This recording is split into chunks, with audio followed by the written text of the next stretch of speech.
Hello friends, അസ്സലാമു അലൈക്കും. നമ്മുടെ പുതിയ വീഡിയോയിലേക്ക് എല്ലാവർക്കും സ്വാഗതം. നമ്മളിന്നിവിടെ കാണിക്കുന്നത് പയും അണ്ടിപ്പരിപ്പും തേങ്ങയും ഇട്ടുണ്ട് അടിപൊളി സ്നാക്സ് ഉണ്ടാക്കുന്ന രീതി കേട്ടോ. എല്ലാവരും ഒന്ന് ട്രൈ ചെയ്ത് നോക്കുന്നുണ്ട്.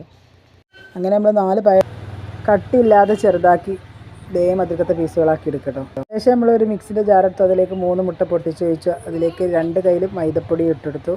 ലേശം ഉപ്പ് ഇട്ടെടുത്തു. മധുരത്തിന് ആവശ്യമില്ല പഞ്ചസാര ഇട്ടെടുത്തു. കുറച്ച് പാൽ ഒഴിച്ച് കൊടുത്തിട്ടു. എന്നിട്ട് നമ്മൾ മിക്സിയിലിട്ട് നല്ല പോലെ ഒന്ന് അടിച്ചെടുത്തിട്ടോ. ശേഷം നമ്മളൊരു ചട്ടി ഗ്യാസിലോട്ട് വെച്ച് കൊടുത്തു. തീ കത്തിച്ച് കൊടുത്തു. എന്നിട്ട് നമ്മൾ കുറച്ച് നെയ്യ് ഒഴിച്ചു. എന്നിട്ട് നമ്മൾ പഴം ഓരോന്നായി വെച്ചെടുത്തു കേട്ടോ. ഞങ്ങൾ 4 പഴം എടുത്തതുകൊണ്ട് തന്നെ 2 ട്രിപ്പാക്കിയാണ്ട് ഇടാണ്ട് കേട്ടോ. ഏകദേശത്തിൽ നമ്മൾ ചെറുതായിട്ട് ബ്രൗൺ കളറാകുമ്പോൾ നമ്മൾ തിരിച്ചിട്ട് കൊടുക്കണം കേട്ടോ. ഇതുപോലെ ഓരോന്ന് തിരിച്ചിട്ട് കൊടുക്കുക.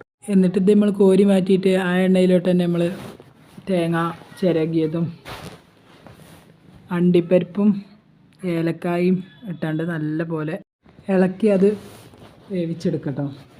കുറഞ്ഞതായാൽ മതി, അണ്ടിപ്പരിപ്പ് വേവണ സമയം മതി. പിന്നെ എന്തൊക്കെയുണ്ട് എല്ലാവരും വിശേഷം? സുഖം തന്നെയല്ലേ?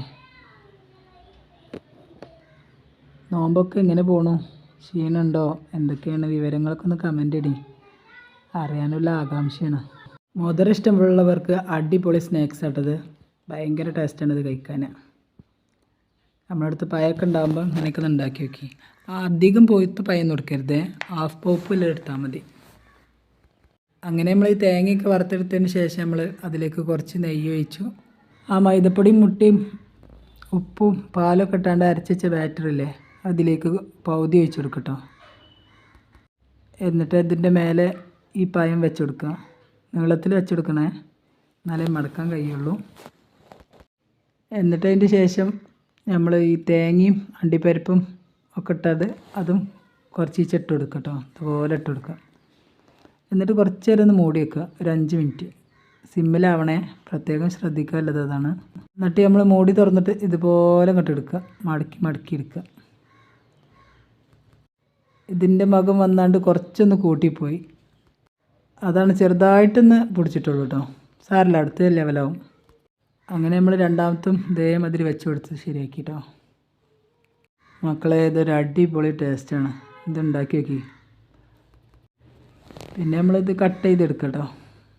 ഇതുപോലെ കട്ട് ചെയ്തെടുക്കണേ. ഇഷ്ടപ്പെട്ട എല്ലാവരും ലൈക്ക് ചെയ്യുക, ഷെയർ ചെയ്യുക, സബ്സ്ക്രൈബ് ചെയ്യുക, കമൻറ്റ് ചെയ്യുക, മറക്കല്ലിട്ട് ആരും ഉണ്ടോ. ഇത് രണ്ടാമത്തെ ഉഷാറായി കിട്ടിയിരിക്കണം. ഇതേമാതിരി മുറിച്ചെടുത്താൽ മതി.